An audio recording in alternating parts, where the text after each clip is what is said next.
What's going on, everyone? Welcome to the Yakuza Fan Podcast for March 24th, 2018. I'm your host, Deacon, and with me as always is my co-host, Lachlan. Hello. And today, we're finally back to talk to you guys Yakuza news, Yakuza 6, Yakuza Kiwami 2. It has been a pretty exciting week here for Yakuza stuff, and I'm excited to get down to it. Lachlan, how have you been? All right. Yeah? Just all right? Pretty much, yeah. Okay, did you make any progress on any of the games you've been supposed to play? What was I supposed to play? Well, you were supposed to be reviewing... You were supposed to be reviewing Sonic Mania for me. How did that work out? There was an update. It's getting a new version. Oh, okay, good. You can review the Mania collection? I think it's like the Sonic Mania Plus or something. I don't know. I can't remember. That does look really cool. It's got Ray the Flying Squirrel and Mighty the Armadillo in it. That seems such a strange choice. Where is Amy? I want to play as Amy. No, you don't. No one wants to play as Amy. No, I want to play as Amy. No, I want to play as that 1990s Amy. I hate Amy's new design, like her Dreamcast redesign, where she got magically turned into a teenager. I can't stand it. I hate it. But that 1990s Amy, where she's in her little green dress, love it. That's just because she got the short, spiky hair. Yeah, she's adorable. Plus, it makes her like weird crush on Sonic that much cooler. Like when she's a kid, it's adorable. Now that she's a kid in a teenager's body, it's just weird. That was only the Archie comics, which is destroyed now. We don't have to think about it. Yeah, that guy's got his own Echidna comics now, doesn't he? Yeah. But the rest of that canon was destroyed when they broke the publishing agreement with Archie. Oh, okay, so he can't even do his Echidnas now. He can do characters that look suspiciously like his Echidnas. That's fantastic. And I think that guy's been working on the Sonic comic for a while. Okay, well, still. I'm glad that we're getting more Echidna-based content. They have a very rich society. They've got the deepest lore. It's really funny. I actually really like the Archie comics. I never read them, but I always appreciated knowing that they were there. Like they felt like a good constant. It's like there's always a new Sonic comic out, like the Archies, and you've got all the Garfields. Which again, go look up Garfield. That comic holds up. It's even funnier the longer you read it for. It doesn't hold up. It holds up fantastically. The best thing about it is seeing jokes that they did in the 70s come back. Oh, that is my favorite though. It's so funny how often if remember one day we sat down and we read like 3 years worth of Garfield comics, and it became so apparent so quickly that they used the same joke multiple times per year. Yeah, it's the same. It was really good. Oh, it was fantastic. Garfield looks slightly different. Garfield looks completely different. He looks like a cat. Yeah, I love original Garfield's design. Okay, we're going on a weird tangent now. There is an amazing comic. I want to say it might have been in the Garfield and Friends cartoon. They have this throwback to caveman days, and they show Garfield as a caveman, but instead of using his modern day design from Garfield and Friends, they use his classic design but put saber-tooth teeth on him. And it's like that is a good throwback joke to that stupid old art style. And I love it so much. It's this giant cat. He hates Mondays. Oh, sorry, he hates Mondays and he loves lasagna. There we go. I got there in the end. He won't chase that mouse. God, does he hate Mondays? Did you ever read Garfield or Garfield Without Garfield? Yeah. Oh God, John, we're going crazy. It's so good. Oh man, it's so good. He's just having conversations with himself. This invisible cat that's just not there. It's really good. Did you ever see the one that's Garfield takes place in a post-apocalyptic future? No, I don't think I saw that one. It's hilarious. It's like Garfield, he goes hey, where's John? What's going on? And then the entire room starts to fall apart, and he's living in a future that's there's no one else is alive. He goes, no, this can't happen. I'll just imagine everything back to normal. Wow, is this official? Yeah. Oh wow, I wish I could remember which one it was. But it just ends with yes, Garfield, everything's fine. Wow. Well, welcome to the Garfield fan cast. Your source for Garfield news and reviews. Later we'll have an interview with Odie. Oh, God. Normal. Oh, man. Okay. So, we should probably jump into the Yakuza news for this last month there, okay? Probably. Okay, so I think last time we did a podcast, the Hokuto Gotoku demo had just come out. I didn't get a chance to play it yet. I have since rectified that, and I got to tell you, the demo is amazing. It's kind of broken up into two sections. I've got some videos up on the site. There is one that is just like playing through a battle dungeon tutorial kind of thing that ends in like a big fist fight at the end. And then there's another segment that is more the open world oasis area. And then like you get to walk around, do some side content. Then at some point you get to like jump in a car and explore like this big open world environment. And like it's so weird. They use the racing mechanics from Yakuza 5. And you kind of just drive around like this big desert and like people run into you and then you have to get out and have a fist fight. And then you get back in your car and you go and find some more rare materials. It's I don't know. I really like the concept. Seems odd. It is really odd. You can find a bunch of weird shit out in the wasteland. But the thing that, and this is so stupid because it's such a nothing, but I thought it was really cool. While you're out driving, you can set the background audio of the car. And I think you press like left on the D-pad and Ken will change the tape that's playing. And you get the choices of like the Super Monkey Ball theme. There's a remix of Receive You, I think it is. Like it's Receive You, Hokuto no Receive You, something like that. I can't remember. It's like a specific mix for Hokuto Gotoku. And then there's also the theme song for Binary Domain. So it's like, it's just such a weird little reference, but I think it's so cool. And I'm like, I had no idea that was going to be in there. I love little things like that. When did this apocalypse happen? These are incredibly anachronistic songs. Yeah, I want to say the apocalypse happened in like 1990X in the manga. Like I'm pretty sure it was around 1990X because the technology doesn't seem to be far enough along. Like no one really has any kind of really futuristic tech or even like, modern day kind of tech. So it all seems to be set around that like kind of Mad Max era. Maybe it was like 1980X. I'm not even sure now. Like it was a fairly old comic. How do you know anything about that comic series at all? Nope. Yeah, because the thing that I want to know is like, how long after the apocalypse happened is it set? Is it immediately post-apocalypse? Because like society seems to have rebuilt fairly well. Yeah, but Ken only seems to be like in his late 20s, early 30s.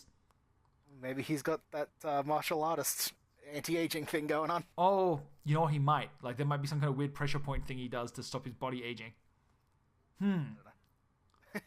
They could also just be doing that Mad Max thing where the first one is like, there's still society and he's a cop. And then the second one's wasteland. I love that. I love that so much. Like there wasn't like the first one's not even a post-apocalyptic movie. It's a revenge movie. Yeah. It's fucking great. Go on like vacation to the beach at one point. Yeah. Oh man, I love Mad Max. God, I need to go watch Mad Max now. Oh, like all of them. You might just want to skip one. I really like one. Like I don't know why. Like there's just something about movies from that time period I just really enjoy. Like same with like Terminator 1. Everyone's like, oh no, Terminator 2 is way better. I'm like, no, Terminator 1, it's really good. Yeah, Terminator 2 is better though. I don't think it is. Terminator 2 better. I disagree. I think Terminator 1 has a better sense of dread. Like, there's just something about an unstoppable killing machine. That part of the movie where he like goes into the police station and shoots up everything. Like, and no one can stop him. It's so good. They did steal a bunch of ideas from Harlan Ellison. That's fine. It's really not. They got sued for it. Oh, really? Oh, no. The movie has to end with acknowledgement to the works of Harlan Ellison because of it. Oh, that's hilarious. I didn't know that. Did they ever make a movie on I Have No Mouth? I don't think so. I feel like they should have. I feel like there's a lot of content there. Oh no, there's definitely enough content there. Like there are parts where they're wandering through the wasteland for like weeks, like where time stops making happens. sense. No, a lot happens. There is so much where like they get like hit by a pterodactyl at one point and then get buffeted by the wind. And that's about it. Yeah, but like the amount of weird things. Into a 2-hour movie? I could like they just throw a bunch of weird shit that Am's doing to them. Yeah. I know. I feel like that would be fine. Like. It would have to be like It would have to be a hard R though. Like there is a lot of like fucked up content. The adventure game, definitive version of that story. No way. The adventure game cut out like they're sure there's a lot of genocide in it, but they cut out like all the rape, which might not have been rape. I don't think they did. There's a lot of rape in that game. Is there? There's implied rape, and then there's an actual rape. Oh, really? Man, I haven't played through that game in years. Probably should have played through that when I was a kid. I don't think you were that young when you discovered that game existed. Oh, I don't know. I remember being like pretty young when I like first read the short story. I want to say you were a late teen. No way. I was mid to early teens at least. Man, I love that. I love that book so much. Like that is one of those formative books for me, I think. No, just in the way of like nihilistic sci-fi. I love it. I cannot get enough. Anyway, so Hokuto Gotoku, go check out the demo.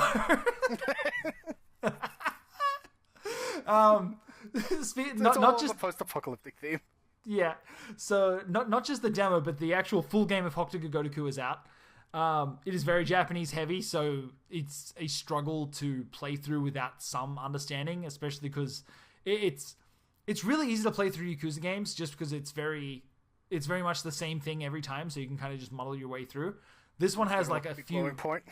Yeah, exactly. And then, like Hokuto Gotoku has kind of the same things, but I feel like there's just a little bit more systems that you need to kind of get your head around.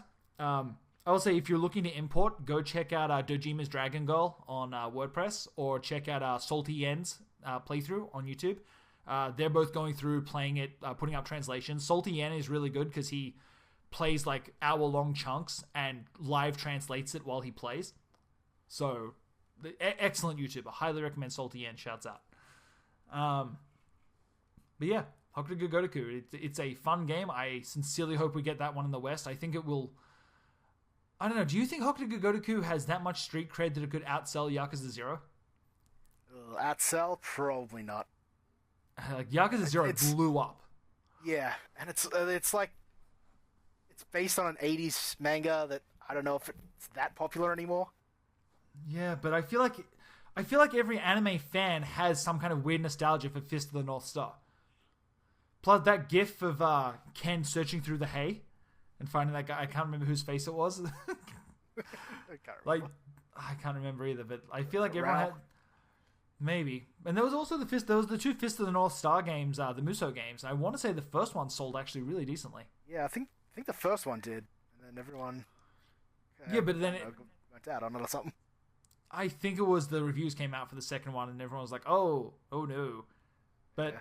I wonder if they could market it correctly and be like, from the creators of Yakuza 0 comes Hokuto Gotoku, or what do they call it, Dragon of the North Star, or whatever the hell they end up dubbing it when it gets into the I feel like it'd be hard to do the crossover name in English. Yeah, definitely, but maybe you just need to call it Hokuto or Fist of the North Star. Yeah, that's, I think they just either call it Fist of the North Star or Fist of the North Star with a subtitle of some kind. Yeah. I don't know. Man, I really want that game in English. So, okay, and speaking of getting games in English, let's just jump into this. Yakuza Kiwami 2 has been announced. It is coming west on August 28th, 2018, which is insane. I'm so glad that I imported it in Japanese now. Fantastic. Sega continues the trend of whenever I import a Yakuza game, they announce it for English 2 months later. So thank you, Sega. Well, yeah, that's all you got to do is just keep pre-ordering Yakuza games. Oh, I've been holding off importing Hokuto Gotoku for this exact reason, because every single time it happens, well, I mean, you should have done it, and then we would have had it. Yeah, I could have just announced them both and be done with it. It is getting really, really annoying. Like, I've got Kiwami 2 sitting there, and I've played maybe, I don't know, halfway through, and it's like, I want to keep playing, but I feel like, I don't know, I'm not getting burnt out on Yakuza games, but at this point, I'm spoiled for them. I have so many, like, I haven't 100%ed a Yakuza game since Yakuza 5. Like, I 100%ed Yakuza 5 twice in Japanese and English, and ever since 0 came out, it's been like, okay, here's 0. Okay, now here's Kiwami. Okay, now here's Yakuza 6. And now here comes Kiwami 2. And it's like, holy shit. Releases. Yeah, and it's like, I want them to get to a point where they can be day and date release with Japan, but because they're so far behind and they're rushing to catch up, they're so packed together that it's getting a little bit overwhelming. Like, I get the whole strike while the iron's hot mentality, but it does get a little bit much. Yeah, like, well, maybe they'll just catch up, and then we'll have a long release between 6 and 7. Yeah, I don't feel like the games have had enough breathing room yet. Like, especially with Kiwami 2 coming so close, and I don't know how. I don't know how people are going to feel about Yakuza 6. Like, Yakuza 6 burned a lot of the importing fans. Like, I'm going to say this: if you imported Yakuza 6 and you were kind of let down with it, now that we've had some room to breathe on it, I say try out the English version, because I think that knowing where to set your expectations on Yakuza 6 is going to improve your enjoyment of that game. Like, I think a lot of people have the expectation of, oh yeah, the Dragon's final outing, we're going to do everything, we're going to put him to rest. This is going to be the best game in the series. And then it comes out and it's kind of mediocre. But knowing that it's kind of mediocre, now that I'm playing through it again for review, I'm savoring it a bit more. I'm going a little bit slower. I'm noticing a lot more of the nuance playing through it slowly than I was playing through it at peak hype. Like, and also in Japanese. Not so much. Even in Japanese, I could understand enough of what was going on, and like I was with people that were able to translate it and get the most out of the story. I know exactly what's happening, but I find that game, especially once you get to like Onimichi, it slows down, and I almost feel like you should fall into a more relaxed style of gameplay with Yakuza 6. Of this is just a slow. Yeah, it is kind of weird. Like, I feel like that game should be savored a little more, maybe. It seems like a retirement rather than a explosive finish. Yes, that's exactly. Yeah, I will totally agree with that. It does feel like a retirement, and I'm okay with that. Like, I understand why they're treating it with the reverence that they're treating it with, and given the song choices that they had in the Japanese version, like the original theme sounds more like a slow ballad than like an explosive finished. So, and every time the Yakuza team is asked, hey, why are we getting rid of Kiryu? Like, why are we retiring him? And they're like, well, because he's an old man. And I feel like playing through it now, I'm like, oh yeah, he is an old man. Like, yeah, replace him with a slightly younger man. I have a huge problem with that. I have a so bizarre. I have a massive problem with like Ichiban being like 5 years younger than Kiryu. Yeah. Like, that's really bad. Except he was in prison for 20 years, whereas Kiryu was only in there for 10. Oh, that bugs me so bad. At least they're not like making him better than Kiryu. Oh, no, they already said he's like Kiryu. They could never do those kinds of stories. Like, they could never do, like, the young hothead kind of stories because he just wasn't that kind of character. And I really think that Ichiban is a direct result of Yakuza 0, where Kiryu was the young, brash hothead that just did whatever he thought, like, was going to work. Whereas Ichiban really feels like he's supposed to, like, be more impulsive with his decisions, like, not thinking through the consequences. And I want to see whether that ends him up in more hot water. Like, everything always works out for Kiryu as long as he just forges ahead. Whereas I want Ichiban to fuck things up constantly. Yeah, I just want the JoJo pro tag on and off. One hot-blooded, one cold-blooded. Oh, that would be so good. Man, Yakuza 0 was so good. I really want to go. I need to go back and 100% that. That is one of my favorite in the series. Like, you gotta feed Kiryu more money. Yeah. He gets strong. Yeah. Oh, God. The big square Kiryu. Yeah. How's no one made that a meme yet? I know, right? My Kiryu is big and strong back, now. Back in speeding and money.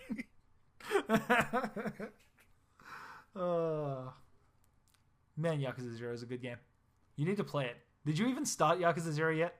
I don't have Yakuza 0. It was what sold out. What the fuck are you doing? It was sold out. It was $25 here. I would have just bought you a copy. Well, why didn't you? Because you'll never play it, you lazy fuck. I've got like 6 Yakuza games sitting here.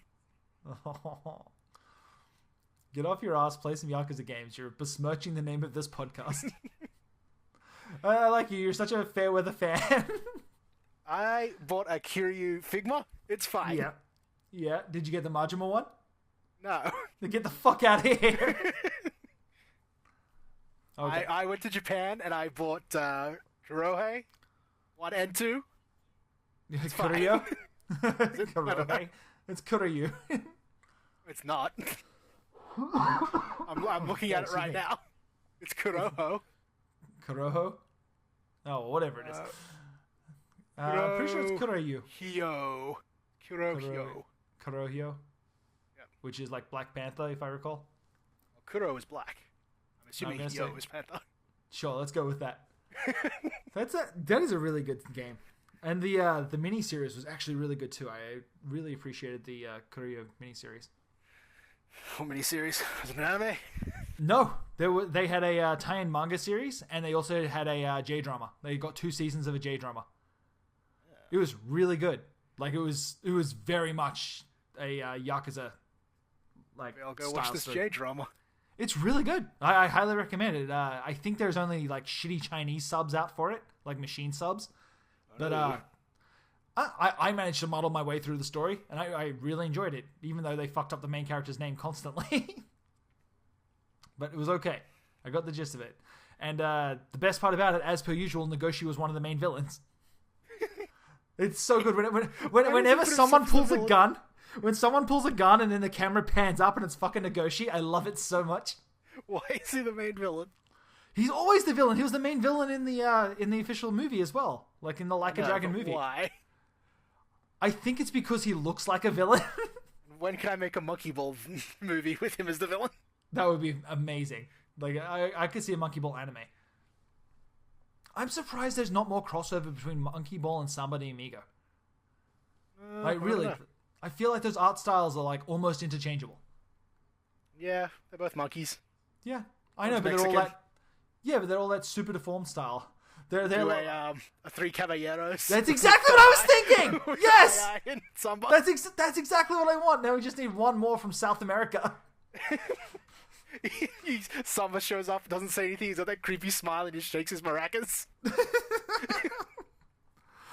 No, I want the. This is so stupid. We're getting into Samba de Amigo talk now. I always loved in Samba de Amigo when you have to hold a pose and like the icon pops up on the screen for like where you've got to hold the maracas. Yeah, Pose-kun. Yeah, Pose-kun. He's actually a character. He's not just a weird silhouette that holds it up. He's an official character of the game. Yeah. That's so weird. Oh, man. I really wish they'd make a new Samba. You guys should have bought it on the Wii. Yeah. I've got my Wii copy sitting here. Yeah, but it's still really good. The Wii does work. As long as you use like 2 Wii Motion Pluses, that game is sick. I've even got the Naraka attachments for it. Oh, the game is really, really good. We have 1 Wii Motion Plus, and it's Zelda themed. I think I got my copy of Samba for like $5. That's a good deal. It's a really good deal because they were. How good is it without Real Big Fish though? It's fine, honestly. I always appreciated the original music. I think the original music for Samba is way better than like almost all of Konami's music in any of their rhythm games. I don't know. I haven't played any Konami rhythm games. You're not missing out on much. There's probably one that includes the Castlevania soundtrack, so I'm sure there is. I'm sure there is, but I feel like you couldn't dance to it. If you did a sick remix, you could. Maybe. Anyway, we're getting off. We've gone out the realm of sanity here. Let's circle this back around. So yeah, Kiwami 2 coming west, August 28th, 2018. That's really soon. I'm excited. I still don't think it's as good as the PS2 version, but hey, I'll play it. Like, Buy it. yeah, please buy it. I want to keep this this train going for Sega. They're doing really good. Kiwami train. Yeah.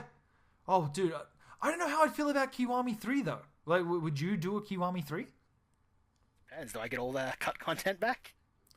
Ugh. That's hard to say, because I feel like they would probably end up, like, bringing it down. It's like, if they're going to do it in the Dragon Engine. No, I don't think they'd cut it again. I just think that the base game might have less content, but there'd be, like, some other crazy minigame in it. We stick with that decision. Nobody wants these, the hostesses minigames. We made the right decision 10 years ago. Oh my god. What bugs me the most about that is I'm in the camp of, I don't care. I don't particularly like doing the hostess club stuff. I would rather just go and date the hostesses. Like, there's a couple of submissions that I wish we got, especially because one was a payoff to, like, 2 games previous submissions. Yeah. Like, that should have been kept. But the hostess club ones, I don't care. Like, I find playing the hostess club so monotonous, and I just don't connect with the whole, like, club lifestyle kind of thing. Let me remind you, it wasn't that you wouldn't care, it's that you wouldn't understand. Yeah. Sure, they were in the 2 previous games. You just don't get it. You're not Japanese. Yeah. Oh, that bugged me so bad. Bugged everyone. Do you remember the Mega 64 sketch about that? No, I don't, actually. There's a really good Yakuza 3 Mega 64 sketch. I suggest everyone goes and watches it. It's fantastic. I'll have to look that up. I don't remember. It's really good. They just... is that the one where he's eating the hamburger and poses the sushi? Yeah, he's eating sushi. He's got chopsticks and he reaches down to pick up a piece of sushi and he picks up like a poorly photoshopped hamburger over the top. Yeah, I remember that one. That was really good. And they like dub over everyone's name, calling everybody Ricky. Speaking of Mega 64 bits, did you see their latest one on Yakuza 6? Or at least what I imagine is Yakuza 6. Yeah. If that wasn't Yakuza 6, I would be surprised. Like, it felt very on the nose, especially just that. There's that one part of it that is like, oh yeah, okay, I can see what we're doing here. Nice shot. Yeah. Bravo. So, anyone who doesn't know what we're talking about, go watch the pizza industry was video games? Yes, if pizza was video games or something like that, yeah. Yeah, I feel like that video kind of petered out, though. It started off with a pretty good premise, and then the more that video goes on, the less into it I am. Yeah, it's just a little too long. I think once they hit that bit, like that Sega bit, if the whole video was based around Sega fucking up, I would be more happy about that. Yeah, well, would you? Just slamming Sega for their... Yeah, I would be... I would be okay with that. So for... Maybe, and we never really talked about this, so let's... let's dive into that news. Yeah, okay, perfect. So... Whoops. A couple of weeks ago, the Yakuza 6 demo went live on the PlayStation Store. Everyone was happy. Everyone downloaded it, and for the first 12 hours, it became apparent that Sega uploaded the wrong version to the store. They uploaded the demo, but instead of putting up the demo, they put up the full game. And so anyone that downloaded the demo could just keep playing past the actual stop point. They could earn trophies. Everything was available to them. And it took them, I want to say 24 hours at least to like pull the game and roll out an update that locked it out. So anyone that downloaded the demo in that time and then pulled their internet connection from their PS4, as long as that was your primary PS4, you've still got a copy of Yakuza 6 sitting there. For anyone else, it has been patched at this point, so does have they lost it? They lost it, but if they did play and then save when they buy the full copy of Yakuza 6, anywhere they played up to in that pre-release version, that save data is going to carry over. So if you did make it like halfway through the game, when the full game comes out, you can still pick up where you left off from the extended demo, they're calling it. I think they refer to it as the accidentally extended demo. I felt so bad for the poor Sega guys. Like they put out like this tweet, and he's like, I think it was Scott at Sega. He's like, yeah, I've kind of been in meetings at Sega since this morning, emotions are kind of high here, so I just want to say thank you to the to our passionate community for standing by us. And yeah, it's been a long day. It's like, I can imagine. Oh, I know. I felt so bad for those poor guys. Like, I can't imagine they had any say in the topic. Like they're just like localization and marketing guys. Like they're not the guys who pull the switch to put the thing on the store. But oh, that had to feel so bad. Oh, sure hope someone got fired for that blunder. They had to have. Like that was a massive fuck up. Yeah. Like, how do you even do that? Like, it's not like. Do they just keep the files in the same spot on a computer ready to upload? Yeah. Yakuza 6 demo. Yakuza 6 demo, then in brackets 1. Yeah. This is nearly as bad as did you see what they fucked up last time? They uploaded the entire arcade game of like, what was it? God, was it Daytona 3? I think it might have been Daytona 3. They uploaded the entire arcade game for anyone to just download and run. Like they rolled out an update for the arcade machines and they put it on their publicly available server so that anyone could log on and they could update. Arcade? Yeah, the actual arcade like files. They put it on their server so that anyone with an arcade machine could log on and download the update, and then you'd be good to go. But the update was made in such a way that you had to re-download basically the entire game for it to run. So they literally uploaded the entire game, and anyone that had access to those servers could just download the full thing. Oh no. And so that's just out there now. I don't know if there's any emulators that can run it yet, or exactly how it works. I don't know any of the details because it's just kind of outside of my wheelhouse. But yeah, they put. I feel like there's a real problem with versioning it, Sega. What's that? Gonna get some Naomi hardware to run it on. Do they still use Naomi? I thought that was like I don't know. mid-90s. Is that what Virtua Fighter 2 runs on? Yeah, I don't think they've used Naomi since maybe the Dreamcast. Okay. Woo. I'm really out of touch on the arcade scene. You remember Tilt? What a good arcade that was. It was okay. Retardedly expensive. Oh, yeah, it was ridiculous. Anyone, shouts out to anyone in Australia that visited a Tilt arcade. They were pretty good. Is there more than one? Yeah, they were a franchise. I don't remember. I remember Time Zone. Time Zone was good. Oh, man. God, do you remember Sega World? Like, do you have any memories of that? Yeah, I love Sega World. Oh, God, it was so good. Before it sank back beneath the ocean. Like yeah.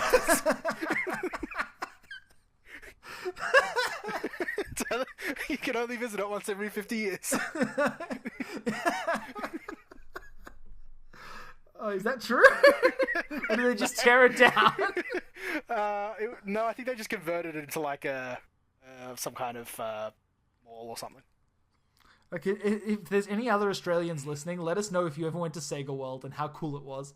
What is your favorite memory of Sega World in Sydney? God, that place was so good.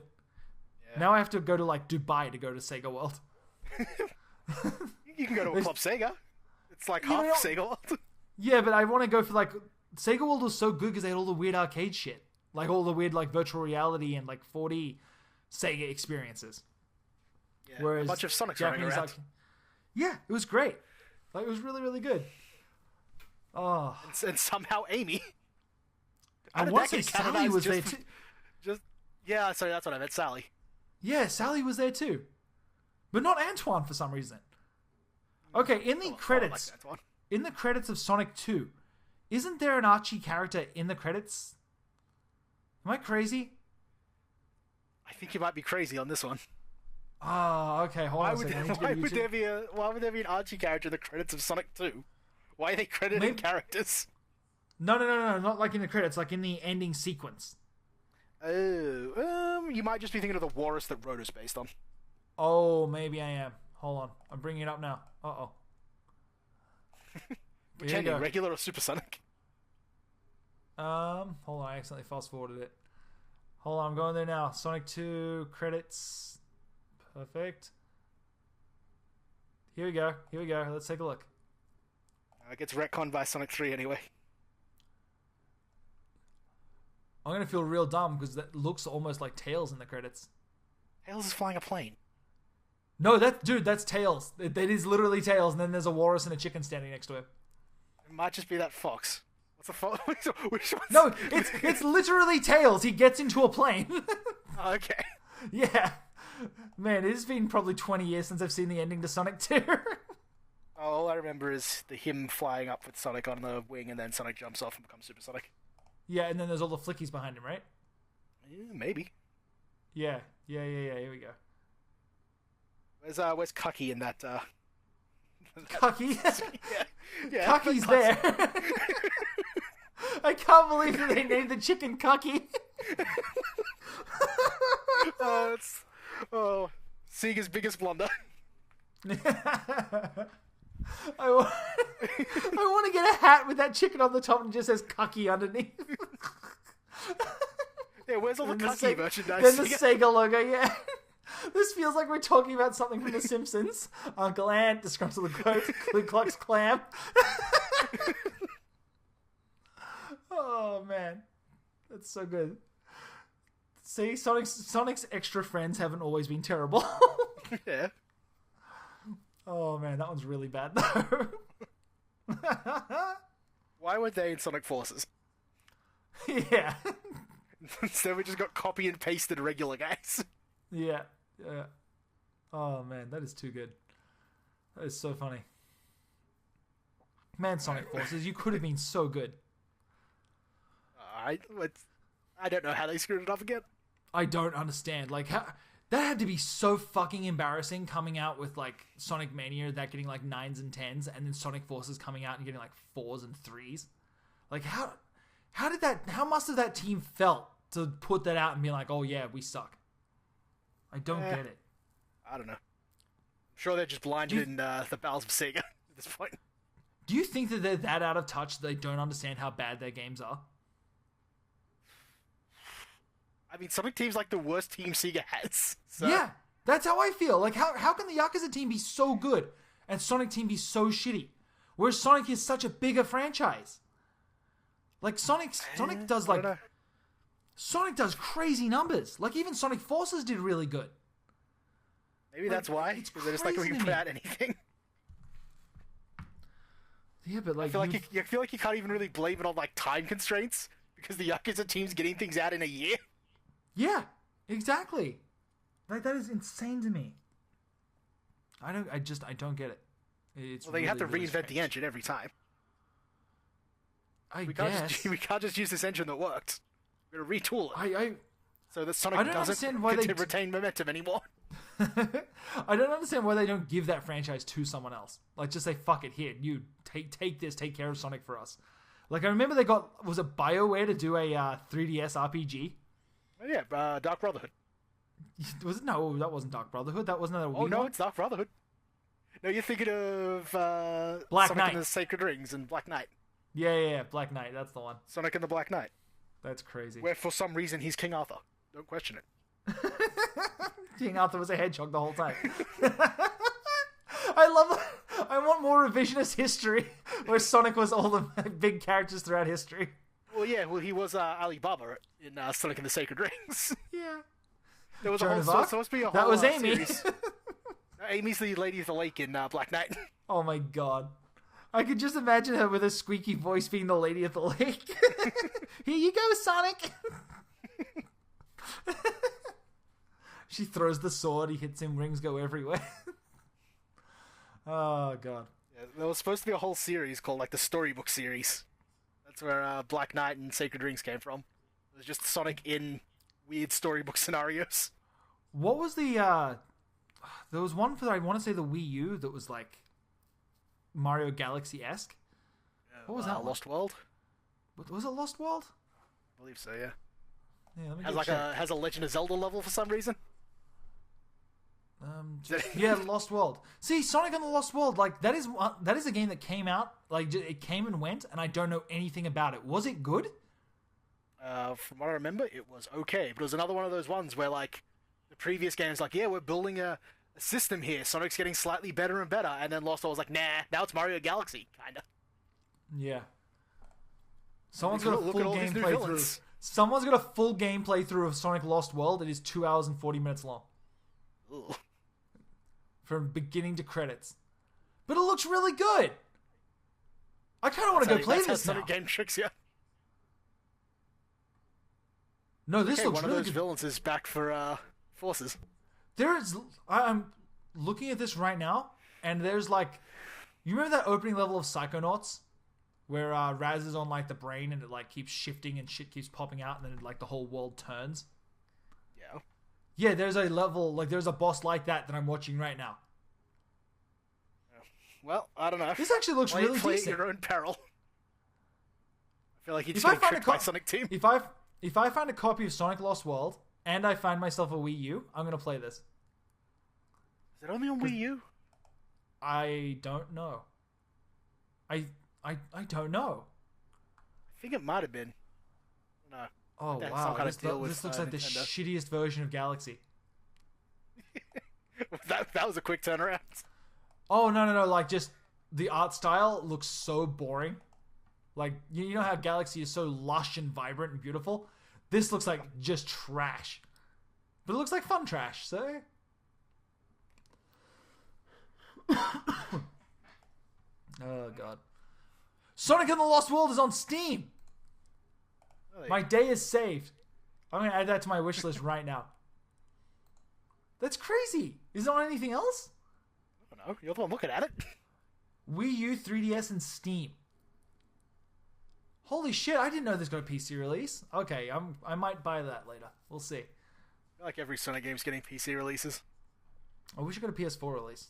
Oh, or a Switch release. That's what we're all hankering for the Switch. Was this one based on Sonic Colors? No. That's fine. So. I don't know. I think it just... Oh, no, it came out a year after, I think. Yeah, I think that was the one that was like Sonic Colors, was everyone's like, yeah, it's okay. And then this one was like, yeah, throw all that away. Yeah. And they brought back the Wisps. Yeah. There's no explanation for them in Forces. Yeah. They just expect you to know what the Wisps are. Yeah. Do you think Sonic will be back for Smash on Switch? Yeah. Yeah, He's too many games in at this point. Yeah, I'd say so. Okay, The so real question is, will Mega Man be back, and will he be better than the crap he is in Smash 4? you know what? As long as Bayo is back, Bayo became like my main so quickly. Man, I wish I still had a Wii U to play it, but at the same time, I don't want to play it there. I want to play it on Switch. I want to play more Bayo. Played on 3DS. No. I sold my 3DS copy so quickly. That slow piece of shit. Oh, I can't stand the 3DS copy of Smash. Oh, I thought it was fun. It was... I feel like that's the most, though. It was fine. And fine isn't good enough in this world where I'm still trying to play through Yakuza games. In the world where I currently have Bayo 1 and 2 on Switch, a fine Smash Brothers isn't good enough. As long, you know what? The only hope I have for Smash on Switch is that they bring the what's it called? The Earthbound level. The Earthbound level on 3DS was so fucking good, and I want that on Switch so bad. Oh, it was a Magic Camp? Yeah. Like, it was so good, man. That was to me, that was my favorite Smash level, next to maybe like which one isn't in the original Smash Brothers? Is it Cerulean City or Saffron City? Which one is it? The Pokemon level in Smash 1. I believe it's Celadon, because the department's all ripped up. Okay, yeah.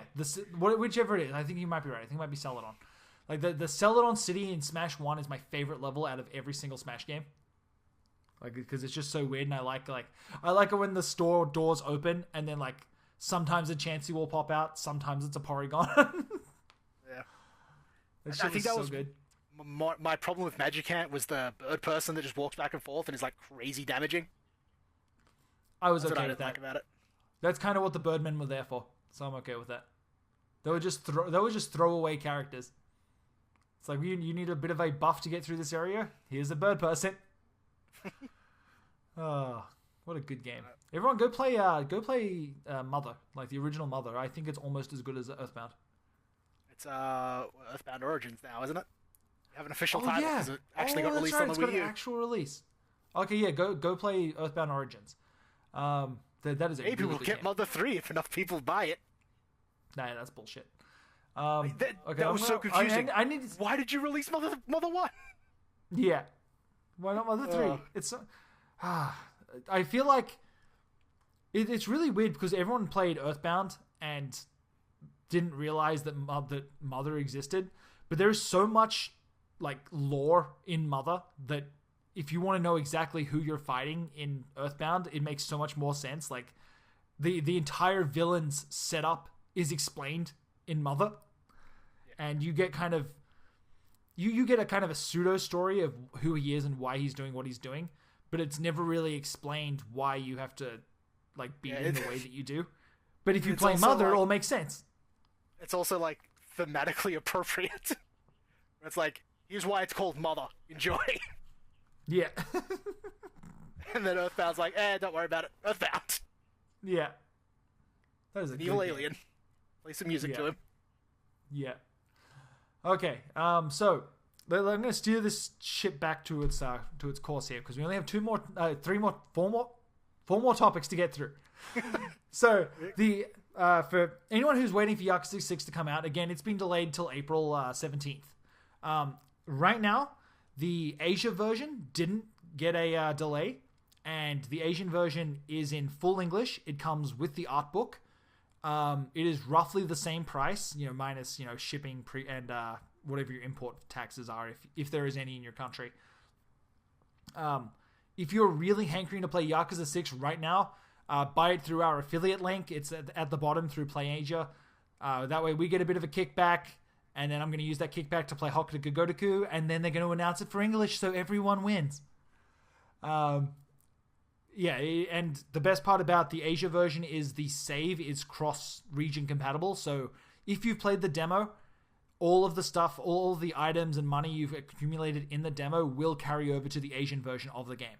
So, if you feel, if you want to grab it now, you don't want to wait, you can either import it like through retailer, like I said, our PlayAsia link, or what I suggest personally is importing it digitally, because I want to say it's usually like $20 cheaper on the Hong Kong store than everywhere else in the world, and there's like no taxes associated with it, so you can just buy yeah, exactly. You can buy a PlayStation Hong Kong card from PlayAsia, and then you just put it in and then download it, and you're done. That's it. Now you have your copy of Yakuza 6, and it's official. But I'm going to say, please, please, please, please buy a real copy when it releases in English.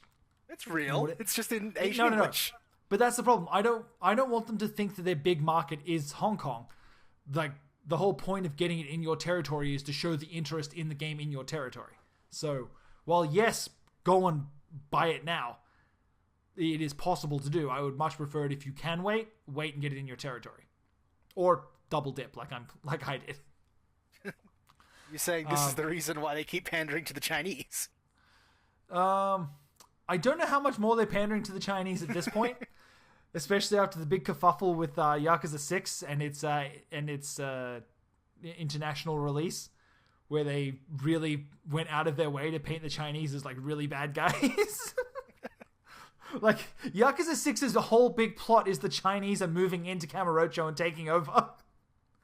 Like, that is most of the story. Most of the main game is set with you going through Chinatown beating up the Chinese that are taking over. No one's happy about this. This sounds like it was a trick. They're really going to market this in China. They're going to love it. No, the best one is like when the Koreans show up. Like, they had an announcement event for Yakuza 6 in Korea.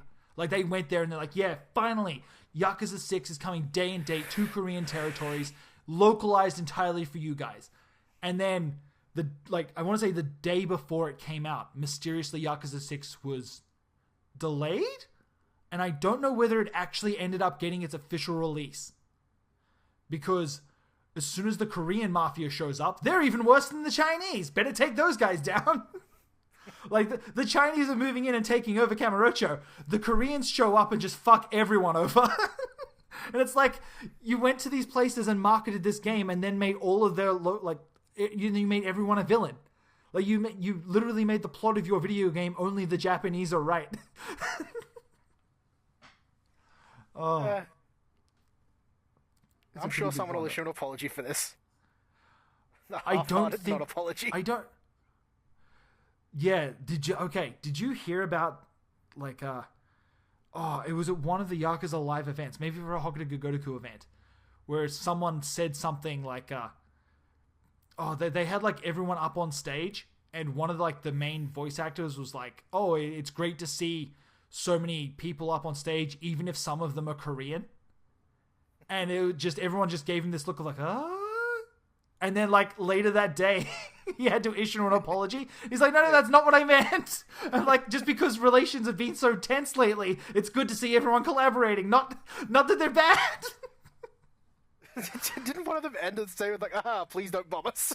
Yeah. And then they had to apologize for that one. Yeah. Oh my god. Why are you so bad at public relations, Sega? You guys are the fucking worst. Oh, that's so bad. Okay, doing their best. Yeah, okay, positive public relations. The Riga Gotoku Yakuza 6 art exhibition took place a few days ago in LA. They had the producer Saito-san down there. They had Horitomo, the guy that does all the Yakuza tattoos. They had a big like Q&A with both of them where they did this so well. I was amazed. They got Horitomo to do a live drawing where they gave him like Kiryu's back and then had him live draw the Kiryu's tattoo, and the Q&A lasted for as long as he was drawing. Like that was their timer. So I think it lasted about an hour, and at the end they had this like absolutely gorgeous piece of art, and they're like, oh yeah, everyone at the Sega office is going to argue about who gets to keep this. All drawn on a man's back. Yeah. But there was some really good questions asked. I want to say my favorite was them. Someone asked them how in Yakuza they take off their shirts without unbuttoning them. And Saito-san actually like stands up and like gives an example. Like he stands up and he puts his hand on his jacket and he pulls, and then he's like, just like that, it's easy. He sits back down. That doesn't explain anything. Yeah. And then they're like, hey, if you had to draw a tattoo for Haruka, what would you draw? And Harutoma's like, I don't know, like butterflies and some flowers maybe. And Saito-san's like, no, we're not going there. Nothing, thank you. Not gonna happen. Not yet. No, it's not gonna happen. With the way that Yakuza 6 ends, I don't think that's gonna happen. Well, she already lost the purity. Now it's just a slow spiral down. Oh, just you wait till you find out who the father is. Oh no. I feel like they tried to make Haruto's father, this big thing for the series. Yeah, they tried to make it like a big deal, especially with who he is. But I don't feel like it played out that way. There wasn't enough emphasis put on it. But I don't know. I don't want to spoil it. We do have a Yakuza 6 spoiler cast somewhere in the archives. Go check that out. I don't know. I recommend it. I really... There was a lot of mixed emotions. Everyone was coming off hot on Yakuza 6 on that one. So I feel like if I had to re-review it now, like I said, it might be a little bit different. Well, you can review the English version. I plan on it. Like I said, I'm slow burning the English version though. That is something that I want to savor that just a little bit more. Geez, what else do we have up on the docket here? Okay, so the Yakuza Experience website. So I don't think this was out last time we had a podcast, but Sega teamed up with GameStop to create a Kamurocho 360-degree experience, where it basically has like the layout of Kamurocho, and then you can click hotspots to go to those locations and learn more about the events that happen there or why they're important in Yakuza 6. There is a bunch of clan creator codes hidden in there, and I want to say someone on our Facebook has been archiving all of the codes. Like in the last 2 weeks, Sega have released like a whole bunch of clan creator codes. Like every single time you see a trailer go up, usually embedded within the trailer itself is a code, and then if you go to the description and click read more, there's like 3 more codes in there. They really don't want you to struggle with this clan creator.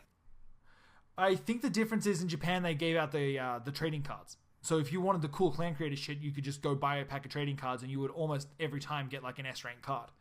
I don't even think Yakuza 6 in English has the DLC. Like you cannot even buy like packs of cards. Like there's no loot crates for Yakuza 6 in English. As far as I can tell, they might switch that on come day of release, and I'm a little concerned about that, which is one of the reasons why I'm kind of holding off on my review to see whether they pull the trigger on that, because I think a lot of people are going to be kind of pissed if they slip that in under the radar.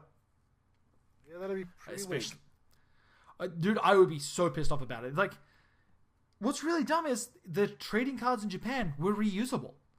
So, yeah, you could buy the blind bags, or alternatively, you could just go to the forums or the wiki, where everyone was just like, oh yeah, here's the S-rank Kiryu card. Oh yeah, here's the S-rank Date card. Like, nothing mattered. Yeah. Like, it was just, oh, it's so stupid. Like, what a dumb system. Like, it was so stupid. It was so poorly implemented. Just the fact that if those cards were one-time use, I'd get it. But the fact that they were just reusable, like, then they weren't even expensive. They were like $3 for like a pack of 6. So yeah, that's about seems about right. Yeah. Like, it was so stupid.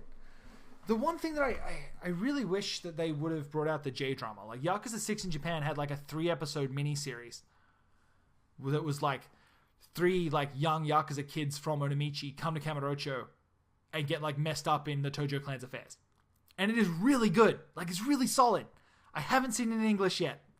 Like, I've seen, I think the first episode might have been subtitled. That's out there somewhere. Hit up KHH subs on Twitter. He might have the subs for it. But yeah, for whatever reason, no one has subbed this series. And it's really good. So and I feel like have the money to sub TV series. It's 3 episodes, and I don't understand why they don't just do it.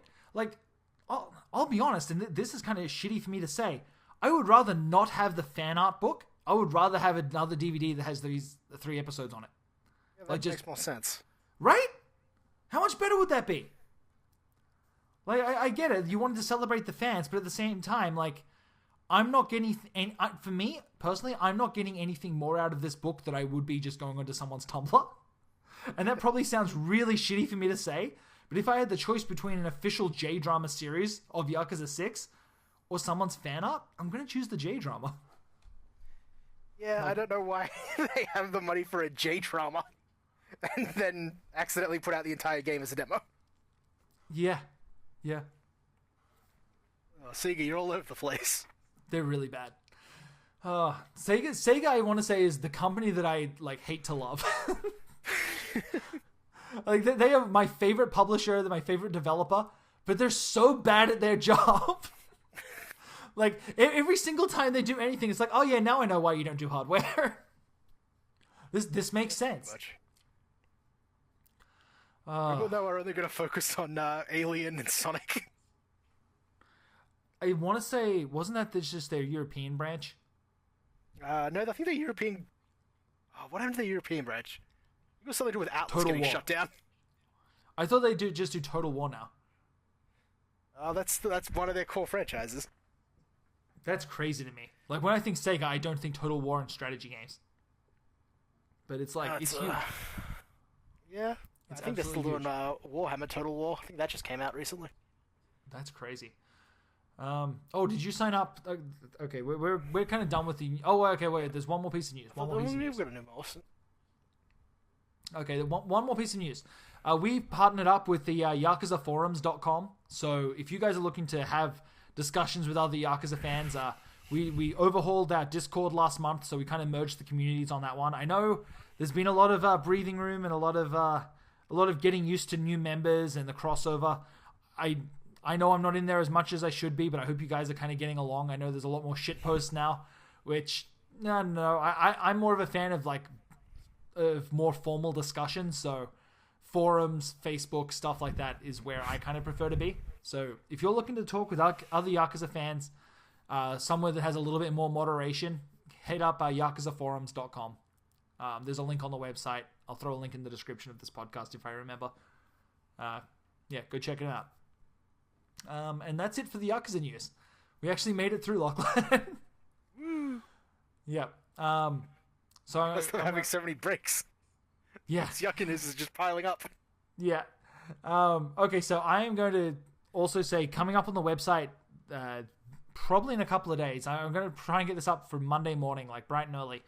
I've got an interview going live with the writers and the writer and artist of the Yakuza webcomic, the one that kind of shows Kiryu's life and how he's grown and what him going from Yakuza 1 to Yakuza 6. It's a really interesting read. It's a lot more... I want to say it's a little bit more personal than you would think. Like, the webcomic isn't just something that was just thrown together for shits and giggles. Like, there's a lot more thought put into this than you would think. Like, the localization producer worked on getting this thing together. He basically storyboarded the whole thing. Then he, like, sent it to Japan for the team over there to go over it and give the thumbs up, thumbs down, any changes. So, just because it's a webcomic that was made in the West for a Western audience, don't think that it's something that's just been kind of shit out. Like, this is something that they did put time and attention into. So, it's actually a really good read. And it's nice to see the guys that made it are also fans of the series. They're not just, people that they hired to do this. They actually have some really good talent. Like, it's not like the Dark Souls or the Nier comic. It has actually got some thought put into it. What's that? It was a Nier comic? Oh, the Nier comic is the worst one. Okay. Everyone's... Okay, the hell with that. The hell with the Yakuza webcomic. If you can track down a copy of the Nier comic and you know anything about Nier, it, within the first page, spoils the entire plot of Nier. Like, it almost immediately talks about the shades. It talks about white chlorination syndrome. It talks about, like, what the shades really are. Within the first, like, 1 or 2 pages, you find out what the shades are and why they're here. And that's like... Probably a bad idea. It's endgame revelation stuff for Nier. Like, it's crazy to me. It's so bad, and it's drawn so poorly. Oh. I know. The worst one. Like, yeah, not only is it written poorly, it's drawn poorly too. So they're 2 for 2. And then they introduce like a bunch of other really bad characters. It's so dumb. Oh, man. It's surprising that Yoko Taro will have drama CDs and plays for this comic. Yeah. Gotta throw this together. I gotta work my drama CD. See, I think that was the problem, though. I think that Square might have thought, okay, well, Japan gets all this extra stuff. What can we do to kind of help explain the story? Like, no one really played Drakengard in the West. No one played, or no one had access to the drama CDs or the stage plays, all the extra Nier and Drakengard shit that came out. What was it? Was it an Ultimisia guide, or was it just like a... I don't know. There was a book that was just there's a giant book. There's a giant book called the Grimoire Nier that is chock full of short stories, and there's a translated version of that up on the web somewhere. I'm trying to remember. Oh, our one of our ex-contributors, Chelsea. Like, shouts out Chelsea. She actually helped put some of the Grimoire Nier together. I highly recommend going to see that. Like, when Yakuza 6 was on the horizon, she was the one doing the Famitsu updates for us every week. Like, translating them, like, the day they came out. She was one of the hardest working translators. Highly recommend seeking out any of her work. She's fantastic. But yeah, she translated a whole bunch of the Grimoire Nier, and there are so many sad, cool short stories in that book that totally explain everything. Like, oh man, I could go on and on about Nier forever. There's also a hilarious interview with Yoko Taro where they call him out on his sad writing. Yeah, but he's like, yeah, I like writing sad stuff. Everyone writes happy endings. The world is full of sad endings. I believe one of the things he says is, I wanted to write a happy story this time. They go, happy? What? that wasn't a happy story to you guys? Did you see the latest interview with Yoko Taro? No.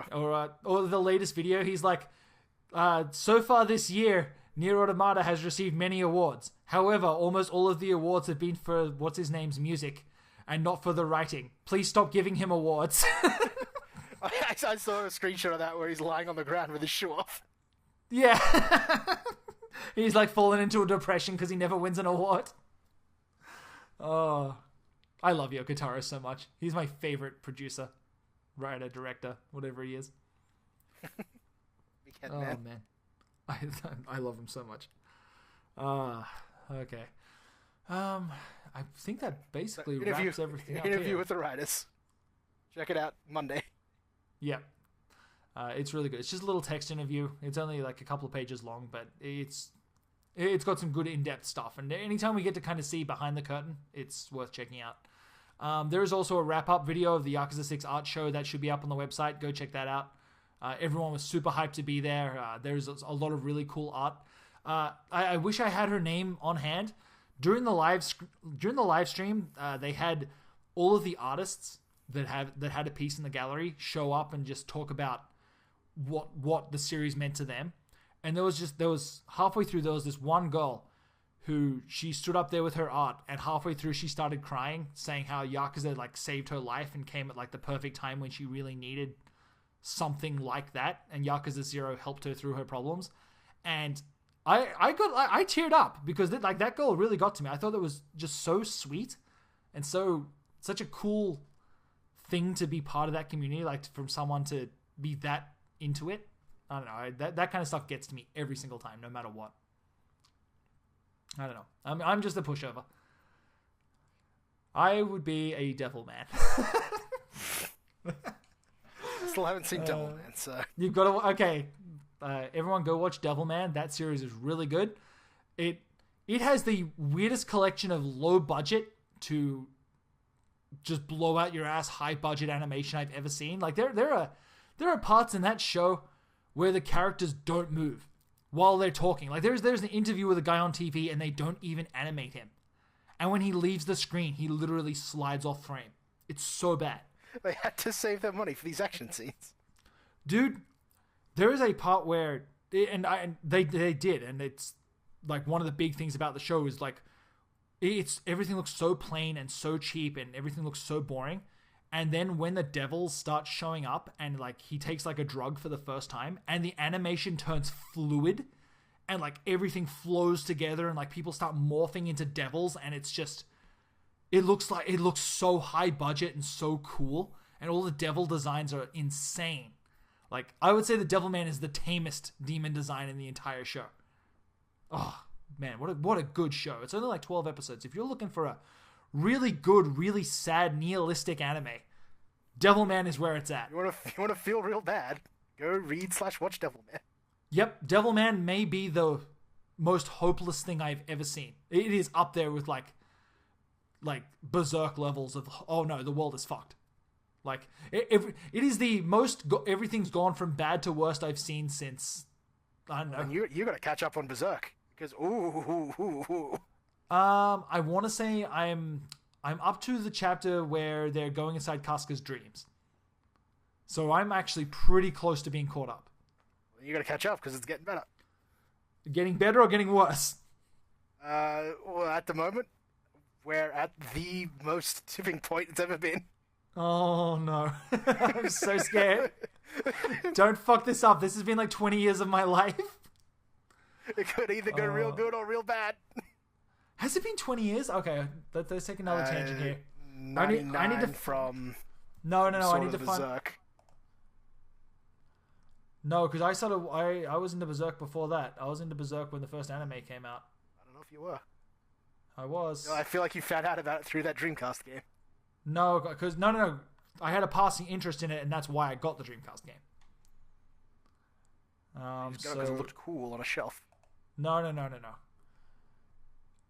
I would say probably the TV series was my first introduction to it, like just seeing like, you know, early real meat. You pulled that on bootleg Chinese DVD. No. This was before the bootleg Chinese DVDs. This is the real media downloading it on a 56K modem. Like that. I don't remember you having the files of it. I never had all of the files. Nope, I never had all of the files. I only had some of the files, and then after the Dreamcast game, I'm like, okay, well, I need to sit down and watch Berserk. Which is when I bought like the entire box set, and like I want to say you and me marathon that thing over like 2 days, if that. Maybe. I think I went to bed at one point. Yeah. God, Berserk was so good. Shout out Berserk. I wish you were shorter. It's been running since 89. Oh my god. Just in time for the 30th anniversary. Oh my god. It came out the same year that you were born. That's insane. Yeah, when Berserk dies, I die. Yeah. I'm Dorian Graying this. Yeah. if he ever stops writing. That's why Berserk's so messed up. Yeah. The longer he takes to every time he takes a hiatus, the longer your life takes to proceed. Good stuff. And now you're back in uni. He's writing again. Hooray! I'm noticing a weird correlation here. Oh, I wish I could control Miura's art speed. Control faster, old man. I want to say he's on hiatus again now. Like, I want to say, 3 issues came out, now he's back on hiatus. Last at the end of the last issue, it said next issue out end of March. So we'll see. We'll see. Why isn't there a website that is like is berserkonhiatus.com? And it just says yes or no. Boy. I love Berserk. Okay. So what else have you been up to? Have you seen any movies lately? We haven't even got to what we've been playing this last month. We saw Black Panther. Good. Any good? Good movie. Yeah? Is it better or worse than most Marvel affairs? I'd say better. Really? Most. Yeah. Yeah, definitely. It's a strong one. I was a little disappointed that once again a villain just kind of got shafted halfway through. Oh, I hate that shit. That is the worst. Yeah. Oh. But the villain that replaced him, pretty good. So. I'm considering going to see Pacific Rim 2 today. I don't know how I feel about it. It looks a lot more Power Rangers-y now. I don't know. Now that Del Toro's not at the helm, I'm kind of like, I thought the first one was pretty Power Rangers-y, especially when they were like, all these aliens have the exact same DNA, except that's not how DNA works. And also, we had a sword we could have used this entire time that cuts through them like butter. Oh shit! I don't think Black Panther's on at my theaters anymore. I'm kind of looking it up right now. But Wakanda forever. No, we have a Kangs.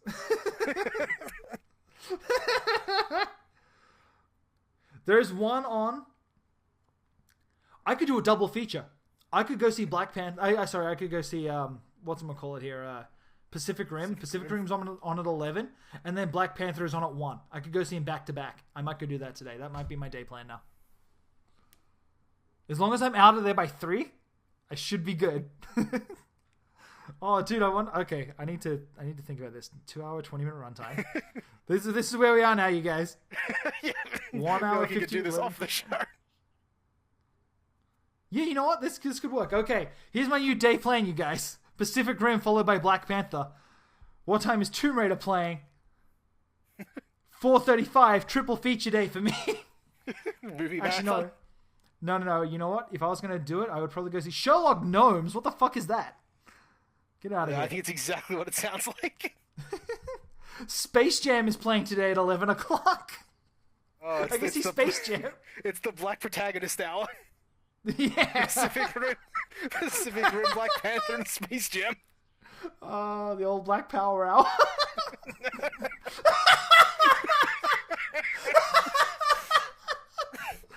Oh, God. Oh, my God. This is awful. Is this still part of the show? Do we leave this in? Yeah. Well, it's going to flow into my next point. Speaking of Black Power hour, I caught up on Black Lightning. Is that show any good? I've seen it on Netflix. They're pushing it really hard. It's okay. Is that part of the Marvel Cinematic Universe? It's made by the same guys that do Arrow and Flash, but so far they've not mentioned either of the others. Oh, so it's not Marvel, it's DC. Yeah. Oh, okay. For some reason, I don't know who Black Lightning is. I figured that he was part of the same continuity. Do you remember in Harvey Birdman when they had Black Vulcan? Oh yes. Okay. That was because when they made when they had the Funimation shows in the 70s, for some reason they couldn't get the rights to Black Lightning, so they just changed his name to Black Vulcan. That's weird. It is weird. I don't know how you don't get the rights to Black Lightning. Yeah. That's so bizarre. Oh, whatever. Anyway, it's a good show. The guy from Dexter's in it, the guy that played his serial killer dad. Oh, I love that guy. He's cool as hell. I can't remember his name either. But... Black Lightning's like Alfred. I've been waiting for you to come back. I made you this cool new suit. Okay, here we go. New plan. At 11 o'clock today, the World Gaming League Lego convention is happening at my local theater. So I can go there and sign up to play. You go and play Lego games on the big screen against kids. Why do you hate kids so much? You go and you sign up, and then you play like Lego versus games on a big screen against children. If I didn't take my kids to dance class every other week, I would be taking them this week to go play. Oh, that's really good. Okay, so yeah, so there's my day plan. I might go see Ready Player One tonight because I'm dying to see that as well. Oh god, no! I want to see it so bad because it bugs you. I was asking my girlfriend. I'm like, "Do you really want us to go see Ready Player One? Because I'll just go see it." She's like, "No, I'm kind of interested." I'm like, "Why? You hate pop culture. You don't know anything about it." She's like, "Yeah, but that movie looks really good." I'm like, "Yeah, but it's you. You hate things." Nothing. Like, yeah. It's just references. Who's getting these references? Well, you don't like the 1980s character Master Chief? Or 1980s character Iron Giant? For some reason, anyone can use any character they want in the Oasis. They don't have to worry about copyrights. Yeah, they do. That's actually a plot point in the book. They're like, oh yeah, it doesn't matter. I'm sure it won't be touched on. I want to say... because I want to say that I don't think the game's open source, but it was built to be an open free market. So while you can use any character,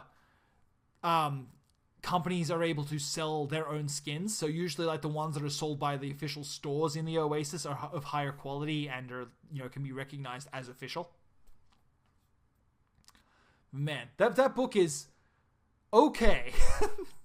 I feel like if you are a very specific type of person that had a very specific type of childhood, that book is okay. Otherwise, it is mindless drivel. It is just... Oh, it's self-flatulating bullshit. It's the worst. Oh, but it's good. It's so middle of the road, and it just leaves me sitting there going, yeah, references. I get these references. You don't get these references. They're from me. Pac-Man, yeah. This is not the... What? I was going to say, at least it's not the gamer weed of his next book. Oh, God, fuck that. That's the worst. Good times. So yeah, it might be a triple feature day today. We'll see how we go. 2 good films and a terrible one. I gotta really round out my day. Although I guess I don't know how Pacific Rim 2's could play out, so... I haven't seen any reviews of that movie yet at all. Neither have I. Like, I don't didn't know realize if it came out this soon. Me either. I just saw it up and was like, oh yeah, Pacific Rim 2 out today. I'm like, what the fuck? When did that happen? So whatever. I'll go see it and I'll report back. I'll talk to you guys next month about how Pacific Rim 2 was. What else? Have you been playing anything besides Monster Hunter this last month? Played the demo for Kirby Star Allies. Me too. What did you think? It's okay.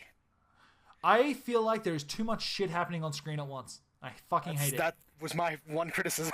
I couldn't, like, I want the ability to maybe stack allies. Like, I want the ability to collect friends, but I would rather only have one out at a time and just, like, click a button to bring them out as needed. Yeah, that's how I felt. Like, Kirby Superstar lets you pull out a second like an ally, but it didn't seem to, like, overwhelm the game, whereas this is just like, there's so much happening all the time. My screen looks like a fucking mess. And then the worst part is, like, sometimes they'll do things of their own accord. Like, there was, like, a bomb fuse, and one of the allies just runs over and lights it. I'm like, oh, I guess we're supposed to light those? Like, it's great that it did that by itself, but I feel like I want just a little bit more control over my allies. Or, like I said, I just want less allies. Yeah, it definitely feels like it's supposed to know what to do. Based on, like... Because that part with the bomb fuse, there's, like, cannons that you can jump in. And when I did it, I just jumped in a cannon, and then the AI went and lit the thing. Yeah. But it's just like, I'd rather not have to deal with that. Yeah, I would just rather work it out myself. And maybe, like, I still haven't tried the second level in it, so maybe I just go through the second level and don't create as many. maybe I don't that know, would man. solve my problem. The second level bugged me worse than the first. The second level is where like the first level was like, oh, okay, I understand what it's going for here with so many characters. It's kind of okay. I was kind of on the fence. The second level, I was like, no, fuck this. This game's trash. Like, there's just way too much happening on screen, and there are times where you need to use two different abilities back to back, so you need to have them. Yeah. Yeah. Yeah, I'm sick of Nintendo doing this whole multiplayer thing. Yeah, me too. Like, I can understand why it's there for Kirby, but like, picture this. I'm sitting there. I'm sitting there in my kid's dance class. I've got one controller. My daughter has one controller, and we're just sitting there 3 feet away from the little Switch screen trying to play this game. And there's so much happening that I can't. Like, I couldn't work out who was who. Like, there were parts where she was just walking off screen, and then I would teleport to her because I couldn't tell that was her walking off screen. I thought it was either an enemy or it was one of the other allies. It was just... Yeah. It doesn't help when the enemies just have like the same design as the helpers. Okay. Because you don't have the other characters. Does it bug you that the enemies can fly like Kirby? That really upsets me. Not particularly, because that was something that happened in Superstar. Oh, Superstar's okay. like the best Kirby game, so... Oh, I don't know, man. You didn't play Robotobot. Robotobot is so good. Like, Robotobot is just... Robotobot is just Gurren Lagann references the game. It's fantastic. Yeah, Kirby Superstar was like 8 games in one. Yeah, I still think Robotobot's really good. Oh, it might be. I tapped out at Triple Deluxe. I finished that. I tapped out. This was a fun Kirby game. I tapped out at Dream Course, so Well, Dream Course is a bad game. Yeah, I know. That's why I tapped out. But You Dream want to Course play is one of those... Billions mini golf? Not really. See, that's just it. Dream Course is one of those games where I'm like, okay, I like the ideas behind this. The game itself, though, is kind of lacking, but I'm kind of still having fun with it. Like there is it's fun to play multiplayer. Yeah, there's a weird level of enjoyment of that game. Yeah, but it's just I'd rather play a regular Kirby game. And I'd rather play like regular mini golf. So I still haven't touched Golf Story. I've still got it sitting on my Switch. It's so strange. Okay, here we go. I'll jump into what I've been playing. Is there anything else you've been playing? Just more Monster Hunter. I beat Tempered Kieran. I unlocked the Hunter rank. Nice. Now I'm just gonna boost that to max. Did you beat what's his name? Devil Joe? Yes. Good job. He's pretty easy. Oh really? I thought he was hard as hell. No, not really. I've got my new charge blade looks like a chainsword from Warhammer 40k. It's great. Oh, that's so sick. Yeah, I need to get back into Monster Hunter so bad. Like, I've got so much on the go. Like, Monster Hunter is definitely there. I just need to do it. Yeah. Gotta get into that high rank and whatever you want to call the Hunter rank at the end. No G rank anymore, so. Or Crown rank. I know. It's on my to-do. Like, I've got so many games on the go right now, and like, I forgot I pre-ordered A Way Out, and that just shipped yesterday, and I'm like, motherfucker, I was going to cancel that. I'm really not into A Way Out right now. I just find someone to co-op it with. I got 2 people to co-op it with. Like, apparently you get your friends can just join. So apparently now that I have a copy, you can just join me at any time to play. And I don't think you have to use screen sharing. I think I don't know if you get a code or how it works. Like, maybe there's like a multiplayer client or something that you have to download. But, I don't know, we'll work that out. I told my girlfriend either it's going to be her or you. So, she's like, please let it be you. That's a hell of an ultimatum. Yeah. Don't worry, I'll make sure you never get out of prison. Yeah. Oh, she sucks so bad. She's such a normie. I'll sacrifice you at every turn. Yeah. What's the guy from Prison Break that you hate? Oh, Pockets. He's the dude from Guardians of the Galaxy who has the magic arrow. I fucking hate that actor. I hate him. Like, I feel like every single character he plays is the same person.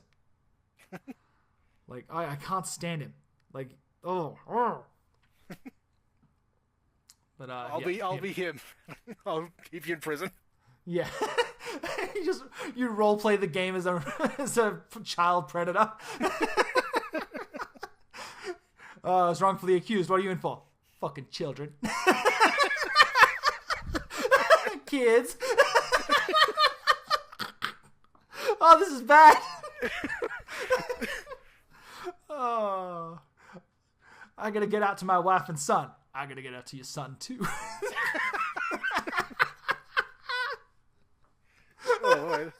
It's a lot darker than I remember. Yeah. This is my vision for the game. I'm passionate. Oh, lucky they're trying to keep me down. Yeah, fuck the Oscars. Oh, god damn it. That game would be so fucked up if you played as actual criminals. Like, not ones that are like, oh yeah, I'm in here because I robbed a bank. No, I'm in here because I was diddling kids. I don't know how they would get away with that. That'd be so fucking weird. I feel like that's just Kane and Lynch. But I don't think he was a kid diddler in that one. I don't remember that sub-story in Kane and Lynch. Oh, just wait for the gritty reboot. Oh, no. Like the gritty reboot of Kane and Lynch. Oh, I thought Freddy was already a pedophile in that one. He was an implied pedophile. Oh, that reboot, okay. he was an explicit pedophile. Oh, that's right. They only implied that he was one. It was never said whether he actually did anything because they just said, oh yeah, the parents accused him of it and then killed him. Well, I think they found a bunch of children's bodies in his incinerator. But did he touch them? We don't know. Maybe. I honestly don't remember. Oh boy. God, we shouldn't be sitting here making these kind of jokes. I want someone to leave a review on how this podcast went. Well, they kind of talked about Yakuza for an hour and then talked about molesting children. Give us 5 stars on iTunes. Yeah. Oh my god. Best Nightmare on Elm Street podcast. Yeah. If that's all that they get out of this, then we're doing okay. Oh man. It took this weird dark turn in the middle. Once they got to Yakuza 3, it was really weird. Oh, I'm sure Kiryu met someone in prison that he had to beat up for it. No. I don't think so. I want to say he was in solitary confinement because everyone kept trying to murder him. Oh my god, that's so fucked up. What's wrong with us? Okay, as for me, I have been playing Yakuza 6. I'm still working on that review. Like I said, slow burn. It's still really good. I'm appreciating it a lot more now that I'm expecting less. I've Throw also that baby around real good. I really wish that there was a way to take out the baby in the post game. Like there's no way to redo that segment. Like I think it would be a lot of fun to take out. What? Why is he still holding the baby post game? He's not, and that's the problem. But I feel like there should be a way to do that. I don't recall. I don't think there is a way to do that. I could be wrong. It's been a couple of years since I played the original now. So, I also grabbed Sea of Thieves on the PC and Xbox One. Pro tip, if you want to check out Sea of Thieves, grab the 14-day free trial of the Xbox Games Pass, and then you can just download it to PC or Xbox One and then play the complete game. And then apparently it's so content light that it doesn't matter. You can probably burn through the entire thing. I am hearing that because of this kind of loophole way of doing things, right now trolling is at an absolute all-time high. Like, there are people, like, stealing ships as soon as you spawn, like, sinking people within 2 minutes. It is a pirate simulator. I don't know what to That's tell how you. I feel. Yeah, that's how I feel. It's like, I get what you're going for here, but at the same time, please don't do that. That just... I can't believe there's no PvE. Like... Yeah, that seems weird. Yeah, there should be 2 servers. There should be a PvP and a PvE, or at the very least some kind of fucking toggle. Then how would you get the real pirate life? Yeah, but there was never this many pirates. What the British government had to go through? Yeah. That's just it. Like, I get you going for pirates. Like, I really hope that there should be mod ships in it that are like the East India Trading Company or like the British... Oh, I can't wait British until they... Navy? British Royal Navy, which was in league with the East India Trading Company. They're basically one and the same. Yeah, exactly. They had a I can't wait till they on that. start offering pardons to the worst pirates. That would be amazing. How amazing would that be if they like publicly pardon them? That would be fucking cool as hell. Oh, that actually sounds really good. Every time there should be like an island you can go to, And every time that someone gets like banned for a week, at the end of that week, someone walks out and like reads a parchment. Well, I want there to be privateering, where you rock up to the mods and they give you some like high powered rifles and go, hey, hunt down these people that are pirating other people. That would be so cool. Like, why can't we do that? That sounds so fucking sick. Like that. Why isn't there a reputation system in this? Dude, you just made like the best gameplay decision. I'm so mad that doesn't exist. Like, yeah, every time someone sinks someone else, they should get a reputation, like a bad reputation. Once you hit a certain tier, they get put up on like a wanted board, and then you get to go hunt them down. And then if you kill them, you get like a big reward. That sounds fucking cool. Yeah, that's like the system would take care of itself. Oh man. What the fuck? Until you have the French and English versus each other with their own privateers. That would be fucking hilarious. Oh god. As long as you sink French ships, we ain't got no deal with you. Yeah. You're perfectly exempt from any rules. Yeah. Oh man, see, this game could have been so good. Like, it's so close. Just go dig up some chests, turn them in for gold. Yeah. Apparently, that's the entire game now, right? That's almost exclusively the entire game. That makes me so sad. Apparently, there's a Kraken. Did you find the Kraken? I heard that I was reading one of my friend's statuses, and he started the game, and within the first 5 minutes, he was sailed out to sea. A Kraken arm shot up, grabbed him, sunk his whole boat, had to restart. Oh, well, that's half the game done. Yep. I don't even know if the Kraken is defeatable or whether he's just a looming threat. Oh dear, man. That is like, I've got to say, the RP aspect, the role-playing aspect of Sea of Thieves is top-notch. Like, it is so much fun to pretend to be a pirate and sing shanties and just do all the nautical talk. It's so much fun. And then needs more mythological content. Yeah, I totally agree. I want some sirens. I want some Scyllas. Is there whirlpools in Sea of Thieves? How cool would that be if you're sailing and then like all of a sudden it's like someone in the crow's nest is like, holy shit, turn the ship port. There is a fucking whirlpool and we're heading right for it. And then like, you look out and there's just a swirl down to the bottom of the sea. Like, that could be so fucking cool. Yeah. It's under construction. Somewhere in Rare. Okay, here... We're getting weird now. Are whirlpools still an issue that today's ships need to deal with? I don't know. I don't even know if whirlpools were ever an issue that ships had to deal with. No, they must have been at some point. That like because it's like a hurricane on the ocean. It's not like it creates a funnel effect in the water. That's a typhoon, but well, either way. But like, I'm pretty sure that whirlpools are a real thing. They have sunk ships. Hold on, I need to go look this up now. Well, maybe that's why we have shipping lanes now. I guess. All it wants me to look at is washing machines. Damn it. That's why we use Wikipedia. Yeah. Meaning of opposing currents. Most whirlpools not very powerful. Ooh, a maelstrom. Apparently that's what a maelstrom is. Oh, okay. Yeah, but like, does it affect, like, if I'm out on a cruise and there's a whirlpool, am I going to be able to steer my Disney cruise boat to the side? Well, apparently there is a permanent one off the coast of Norway called the Saltstraumen. It's the world's most powerful maelstrom. Oh my god, like, if you guys want a good time, go and look up fucking pictures of maelstroms. Go look up whirlpool. Like, oh man, I didn't know I was scared of this until right now. Like, I had a general concept of how scary a whirlpool is, but when a hole opens up in the middle of the ocean, that's scary as hell. Yeah.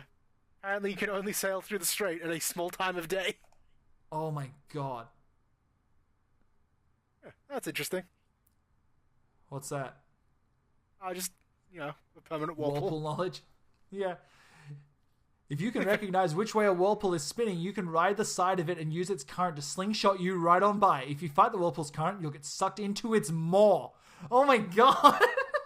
Look, it's okay, because there's virtually no stories of large ships ever being sucked into a whirlpool. Virtually, oh thank god. Yeah. Well, none of them have ever reported it happening. Yeah. Oh, just the idea of it being called a Maw scares the shit out of me. Oh. Yeah. Oh, that was a good game. Shouts out Xbox Live Arcade. Oh. He got a cameo explosion, man. Clay Entertainment is a good studio. Clay? That was Clay, I'm sure of it, because they went on to do Eats. I thought that was a different studio because Clay did Clay did Mark of the Ninja and Shank. Maybe you're right. Who is it? Oh no, Twisted Pixel. I'm sorry. Yeah, there you go. Yeah, that's right. They did that semi-racist motorbike game for the Xbox One that no one played. Yeah, that game sucked so bad. What the fuck were they thinking with that? The Maw was so good. The Maw is such a good Dreamcast game. Like the Maw is the most non-Dreamcast Dreamcast game I've ever played. It is right up there. It would have been right at home on that system. Yeah, especially with it only being 2 hours long. It was really good though. Like it was really good. It's on the Vita? Oh my god. The Maw? Yeah. What's it doing there?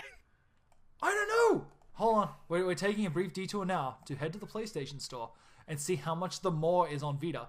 And then I want everyone to pause the podcast or just keep listening and go buy the Maw. Like according to Wikipedia, it's on the Vita. This is crazy. Well, I'm gonna go buy the Maw. Here. Let's turn it on and see if it still has power. I need to go buy the Maw right now. See if it's on the store. That game is so fucking good. I don't have it. It's not on the Canadian store. Taken down.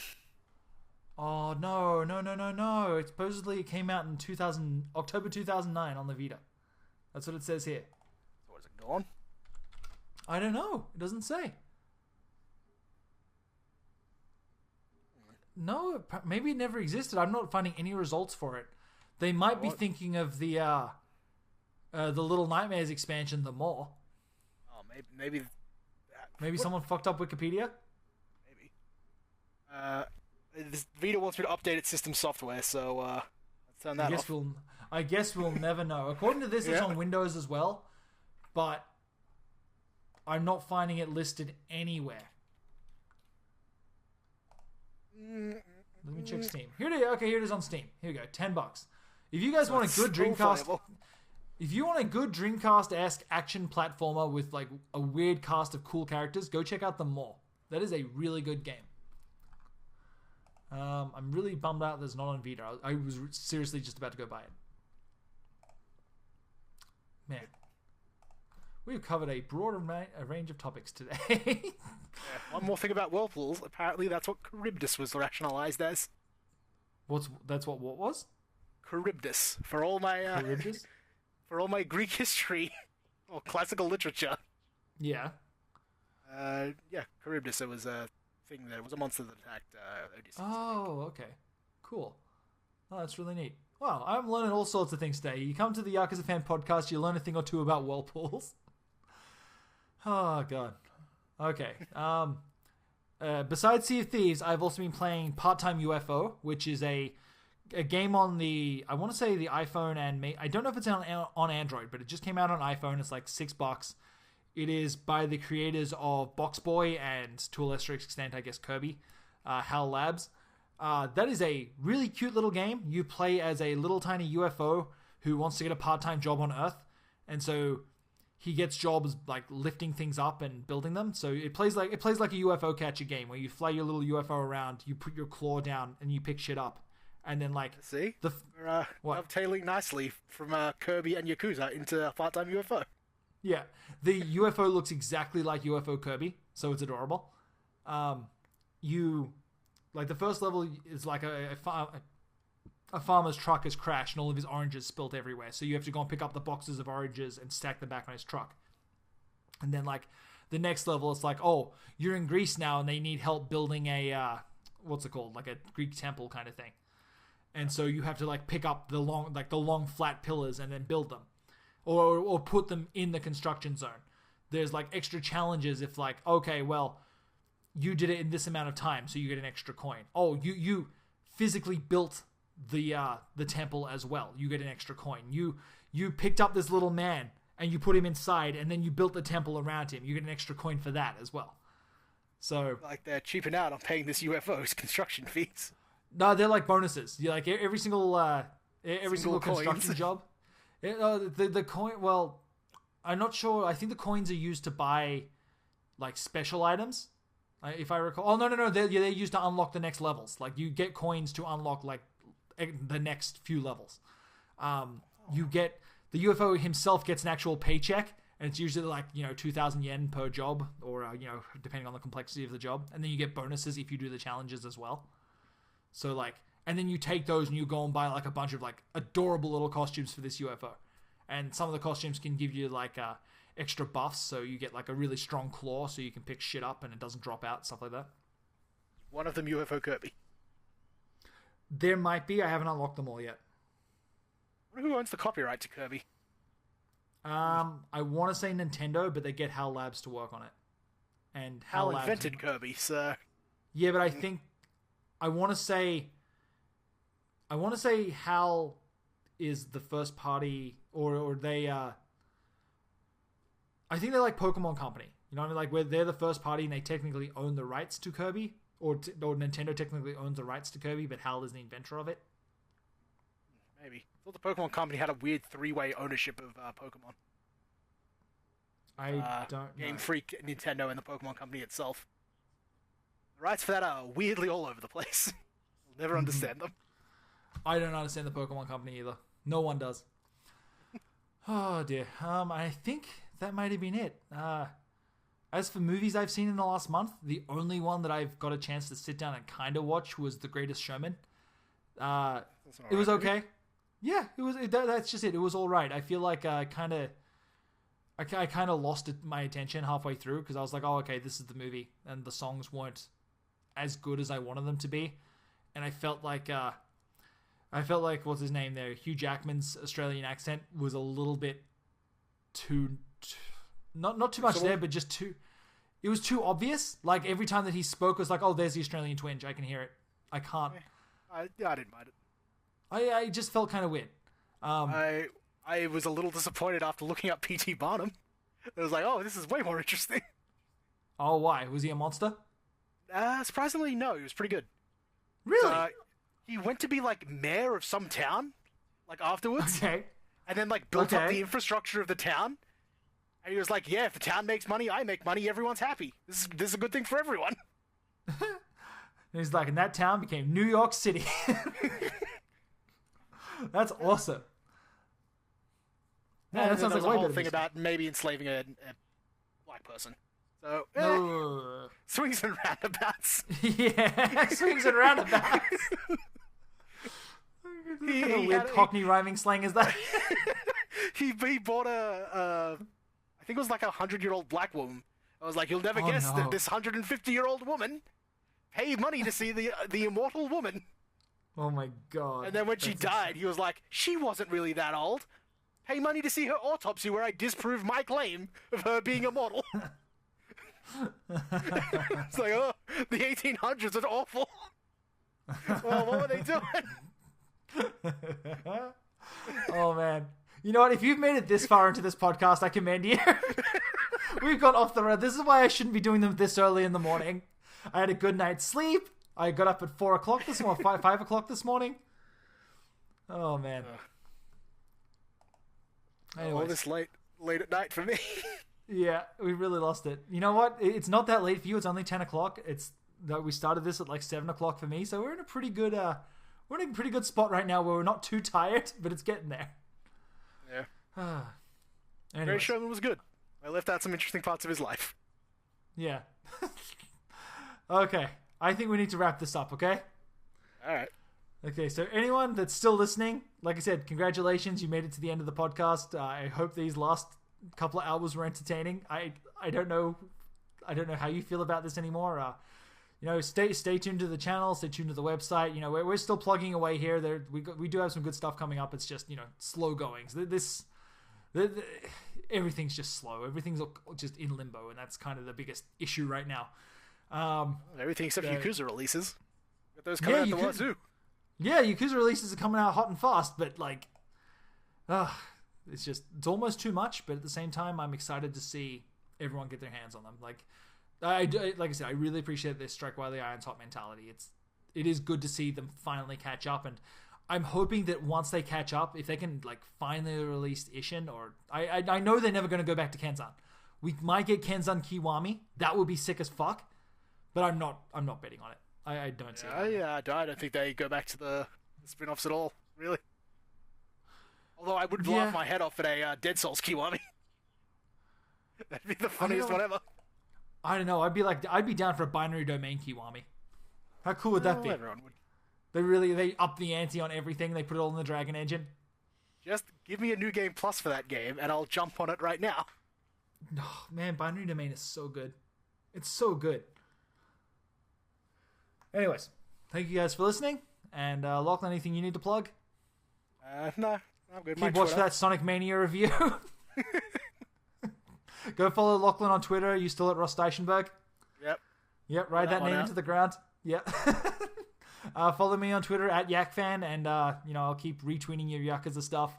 And thank you guys so much for listening, and I will talk to you next time. Bye, everybody. Bye.